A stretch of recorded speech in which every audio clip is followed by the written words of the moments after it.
Hey everyone, this is Andrew. Welcome back to the channel. As always, I hope you're keeping very well wherever you are. The footage that you're seeing on the screen right now was recorded about 1 month ago. It was an endurance session, so the idea was to jump rope for just over 20 minutes straight, and I incorporated a lot of different jump rope moves. So I'll leave this footage on the screen, and while you're watching this, I thought it would be a good idea to address some viewer questions that I've received over the past few weeks. So this footage, as I said, is from about a month ago. I haven't been able to really jump rope in the last several weeks. I had to get some stitches on my neck, and then as they were healing, I got an injury to my ear, so I haven't really been able to do much physical activity except for a lot of walking. I still try to remain active. Good for my body, good for my mind, great to get outside in the fresh air, get some sunshine, get some vitamin D if the sun is shining. But apart from walking, I really haven't been able to do anything too intense. So I haven't been able to jump rope, but I am looking forward to jumping rope again and making tutorial videos. Today though, I thought I would address some viewer questions that I received, and I put these up on the screen at the very beginning of this video. So this is just off the cuff now. I put these questions down to a Word document. The first one is, why do I struggle so much with squat jumps? So if you're learning how to do squat jumps and you find them difficult to execute, you're not alone. The squat jump is one of the most difficult jump rope moves.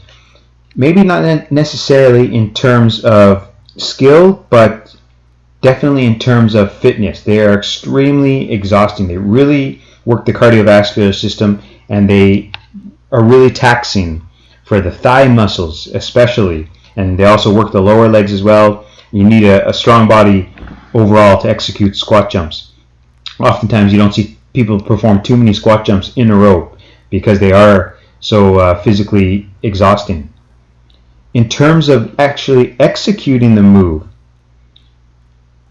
so one thing which often happens with the squat jump is people's ropes will smack or hit the ground far too often. The rope makes far too much contact with the rope, and that's because when you're doing squat jumps,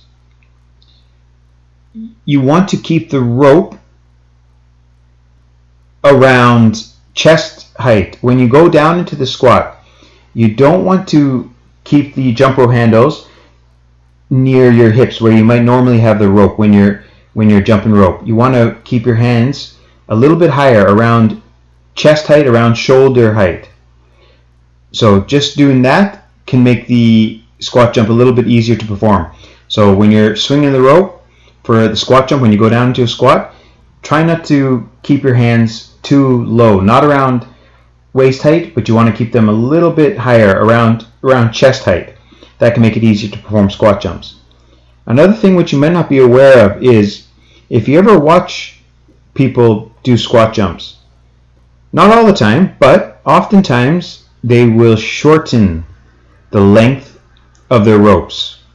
So if you watch someone jump rope, you watch them maybe, for example, in videos, look at the normal length of the rope that they use, and then compare that with the length that they might use when they're doing squat jumps. You might notice that there's a great difference in the length of the rope, and that is because shortening the rope can make the squat jump easier to perform.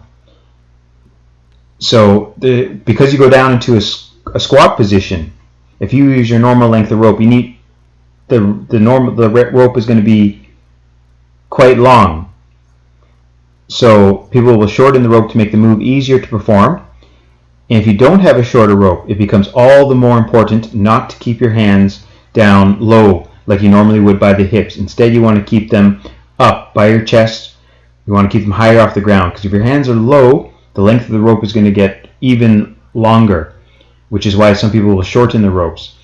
When they go into the squat jump, if the rope is shorter, it won't be as short as it normally would, and therefore it becomes easier to perform the squat jump. But if you're jumping rope with a normal length rope and you keep your hands down low by your hips, the rope is going to be far too long. It's going to hit the ground too often.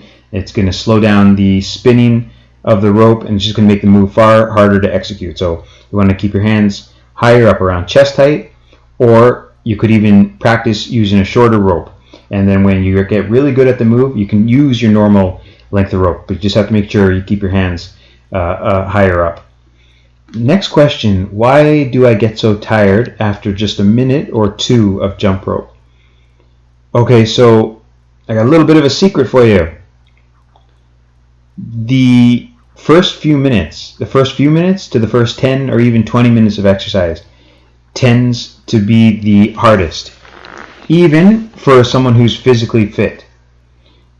When you first start exercising, let's say for example you've been sitting down all day, maybe you were in your car and then you just started exercising, your body is not accustomed to the activity. So you've gone from maybe a relatively stationary position, and now all of a sudden you're putting demands on your body. Your body needs time to warm up, to get the blood circulating, to get the oxygen circulating through your body. Your body has to change energy systems, and that can take a while. If you notice, for example, let's say you've been jumping rope, and after maybe 20 minutes you start feeling really good. Maybe after 30 minutes you start even feeling extremely good, to the point where you feel like, geez, you could exercise for quite a long time on that particular day. And that's because your body is so warmed up.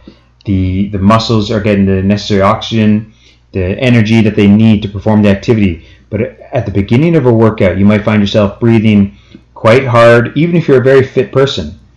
For example, if you just start running, you might start breathing quite hard. You might even say to yourself, geez, do I even exercise? Why am I out of breath right now? Your muscles might feel heavy, they might feel lethargic, they might even cramp a little bit. And that's just because your body needs time to transition from one energy system to another.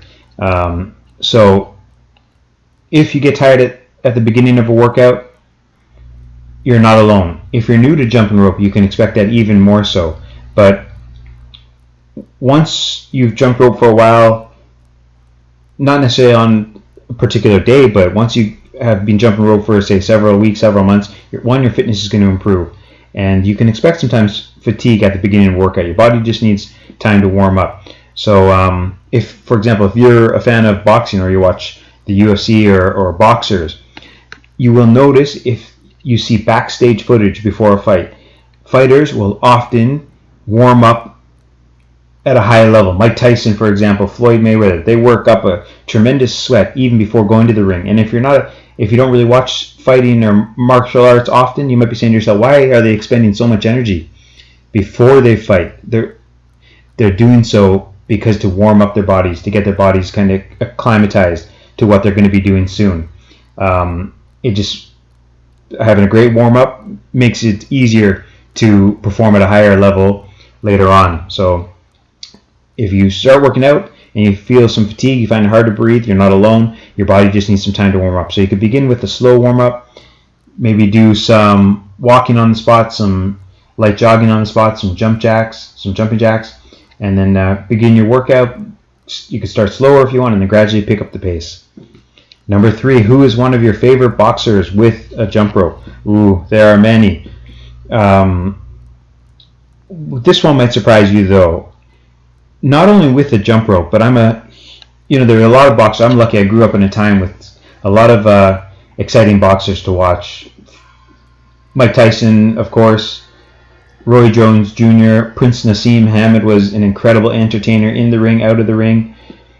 Another British fighter, Ricky Hatton, was fantastic to watch. Of course, Floyd Mayweather. One of my favorite boxers of all time is the Puerto Rican boxer, former champ, Miguel Cotto. His skill level in the ring, his technique was just phenomenal. He was fantastic to watch with a jump rope. He never really did anything too fancy. He was just super composed. Just a fantastic person to watch in the ring, and also with the jump rope. He was just really light on his feet. He remained really composed. He wasn't doing anything fancy. He just fantastic to watch. So I highly recommend watching Miguel Cotto with a jump rope. You're not going to see anything too fancy, but you're just going to see someone who's very light on their feet, very confident in their jump rope ability, in their technique, in their fitness, and in the ring. Check out the technique he uses. Kind of a fantastic boxer. Favorite shoes for a jumping rope? This is a topic I've covered in several videos. I'm a big fan of minimalist shoes for jumping rope. I'm a big fan of Nike Free, for example.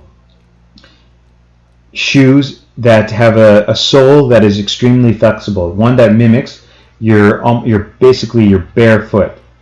And I will even jump rope in my bare feet from time to time.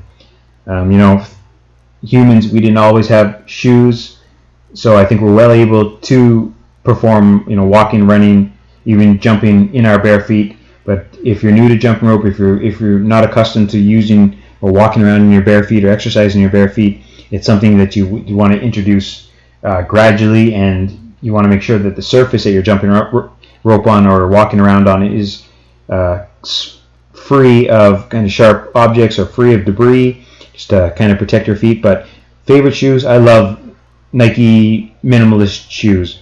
Nike Free, for example, 3.0, 5.0, big fan of them. They're very light. The sole of the shoe moves around a lot, so when you do jump rope, it feels like you're almost using your bare foot. You can feel very agile. Your foot can feel the contact that you make with the ground very easily.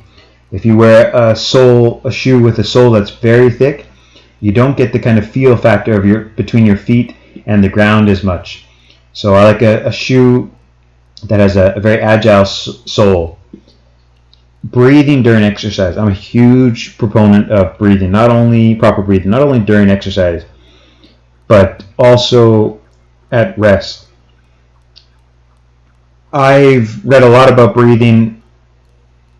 I've listened to a lot of interviews where athletes talked about the importance of breathing. One in particular was with the jiu-jitsu coach, Steve Maxwell. He's a big proponent of breathing properly, and used to talk about the Gracie MMA family, the different breathing techniques they used. So I did a lot of reading on breathing, even about yogis, the different techniques they use. One book that had a huge impact on me was The Oxygen Advantage by an Irish gentleman named Patrick McKeown. I gifted that book to several people, and I highly recommend people to read that book.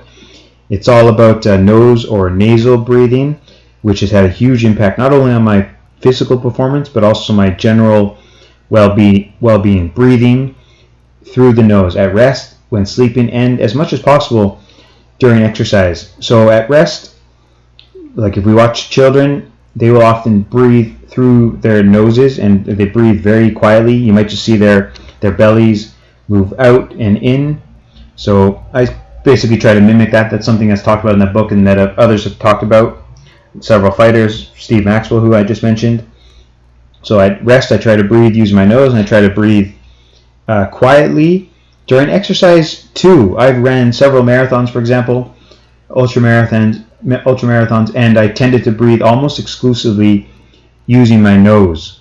I try to exercise at a level of intensity where I can exercise breathing using just my nose. If the intensity has to be ramped up to the point where I have to resort to, say, mouth breathing, inhaling with my mouth, that means I have to drop down. I try to drop down the intensity and get back to nose breathing as much as possible. So I will try to inhale with my nose, even during intense exercise, as much as possible. I'll try to exhale with my nose as much as possible. But if the intensity picks up to a certain point, let's say if during sports and I can't do that, I will inhale with the nose as much as I can, and I will exhale with my mouth if I have to, and then I will try to get back to nose breathing as quickly as possible. But I will generally inhale with my nose, exhale with my nose. If I have to, I will inhale with my nose, exhale with my mouth if the intensity is extremely high. But then once the intensity drops down, I will go back to nose breathing. Inhaling with the nose, exhaling with the nose. Sometimes, not often these days, because I'm so used to breathing with my nose, I don't have to inhale with my mouth at all. So yeah, The Oxygen Advantage by Patrick McKeown. I highly recommend that book. Why does my back hurt during double unders but not regular jumps? So with a regular jump, especially if you've been jumping rope for a while, your technique is probably quite good. You don't jump high off the ground. You know, a jump rope is really not that thick, so you don't need to jump high off the ground. But with double unders, you're going to be jumping a little bit higher. And simply that fact alone, the higher you're jumping, which means you're going to be landing on the ground with a little bit more force, which could be felt throughout your entire body and your spine. So you could record your technique from the front, from the side. Look how high you're jumping when you're performing double unders versus regular jumps. Look how you're landing on the ground. Do your feet make more contact with the ground when you perform double unders? Are you landing with more force, more impact? Is your upper body position changing at all? The way you use your arms? Small things like that can have an impact on your spine. So when you perform double unders, your technique should be very similar to your regular jumps, except you will be jumping slightly higher. When I first started learning double unders, I was so keen to learn how to do them that I was jumping far too high off the ground. I was landing with far too much impact on the ground because I was bending my knees so much, just because my technique was poor. And because I was jumping so high and landing on the ground with so much force, it did hurt my upper back. But over time, I had to rest for a little while too, but over time my technique improved, and now I get no back pain at all when I perform double unders, or even triple unders for that matter. So just record yourself. It's always a good idea to record yourself and compare your technique when you perform different moves, and just watch yourself. Can you notice anything differently between moves that you're performing? Recording yourself, you can learn a lot. Number 7, how to prevent blisters on hands and fingers from holding the handles, the jump rope handles. Actually, I've made a video on how to prevent blisters on the feet recently, and I mentioned using kinesiology tape on the feet, and I would recommend the same for the hands and fingers. So if you're new to jumping rope and you're noticing that you're getting some blisters, a simple fix is to get some kinesiology tape, KT tape. It's very cheap, and just put a little bit on the places on your hands or fingers where you're getting blisters, and that will help prevent blisters. And over time, the more you jump rope, the stronger your hands will get. Also, make sure you're not squeezing the jump rope handles too hard. But it's like anything. Let's say, for example, you're new to playing the guitar.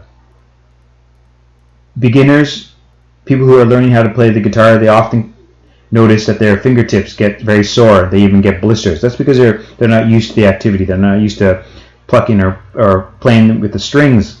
So their fingers aren't accustomed to the activity, and they show some wear and tear. Or, for example, if you haven't brushed the floor in a long time and all of a sudden you start sweeping for 10-15 minutes, you might notice some calluses forming on your hands. Your body just needs time to get used to the activity. Similar with jump rope for some people. Their hands maybe are just not strong enough. So temporary fix is to get some KT tape, kinesiology tape, put a little bit on your hands and fingers. Number 8, what is one of my favorite jump rope mats? I tend not to jump rope on mats. Now, when I was a member of certain boxing clubs, martial arts clubs, they had rubber mats on the floors for jumping rope, and these were the rubber mats that were very big. They were the interlocking mats, so they were good for kind of just protecting the floor and protecting the ropes. So in my videos, you'll notice that I jump rope outside. When I jump rope, I love being able to move around, make use of space. So if I have a mat, if the mat is too small, I kind of feel like a little bit confined. I think mats are great if you want to protect your jump rope. I completely understand that. Let's say you buy an expensive jump rope and you want to protect it. I can completely understand that. But a lot of the ropes that I use are fairly cheap, and because I like moving around, I love the sense of freedom when I'm jumping rope, being able to just move around, make use of space, that I don't really like jumping rope on a mat. A good alternative to a jump rope mat is carpet. You can get some big pieces of carpet, simply roll that out, put that on the ground, and that can be great for protecting the rope. And because you can get big carpet for fairly cheap, it can cover up a lot of space on the ground, and then you can still get that sense of freedom. You can still make use of space when you're jumping rope. But in terms of helping prevent injuries with a mat, technique is more important. If you're using bad technique, you're jumping far too high off the ground, mat won't offer too much protection. It's like runners, for example. Some people, for example, they experience pain when they run on concrete, so maybe they go to grass, but then after, when they learn proper technique, their body gets used to activity, they're able to run on concrete no problem. So it wasn't the surface, it was just the technique. Number 9, what is a simple alternative to a heavy rope for adding resistance? Okay, so you want to add resistance, but you might not be able to afford a heavy rope, or you don't have access to a heavy rope. One thing you can do is do some calisthenics prior to jumping rope. So for example, some push-ups, some pull-ups, some chin-ups. Those can pre-fatigue your arms before you jump rope. You can even do some jump rope and then go into some calisthenics, some push-ups, some chin-ups, and that will make the rope feel a little bit heavier because your arms will be tired. But another really good alternative is ankle weights or wrist weights. They add a lot. The weight might not be that heavy. You don't need something too heavy, especially if you're new to using wrist weights for jumping rope. Maybe 1 pound, 2 pounds. They will make the activity seem a lot more difficult. And the weight is not in the rope. The weight will be on your wrists, on your arms. So if you try using ankle weights or wrist weights or ankle weights on your wrists, the activity jumping rope, even the regular hop, will be a lot more difficult, a lot more physically challenging, a lot more tiring on your arms. So wrist weights, you could try that. Number 10, why do my legs hurt when I do 1-foot hops? Oh, this is a topic I've talked about in a previous video. Yes, 1-foot hops. If you do too many in a row, especially if you're new to doing them and your technique is not that great, let's say, for example, you're jumping high off the ground, you'll be landing with a lot of impact. And when you do 1-foot hops, they place a lot of strain on your body because that one leg, that 1 foot is supporting your entire body weight. So you're landing with more weight, more impact on the ground. So that's one of the main reasons they can cause pain, injury. 1-foot hops. If you're new to them, don't do too much, too soon. Make sure you use a good technique. Don't jump too high off the ground because your body weight, one leg is supporting your body weight. There's going to be a lot more tension, a lot more strain on that one leg. So gradually increase the frequency that you perform them and the quantity that you do. Alright, well, I think this jump rope video is coming to an end soon.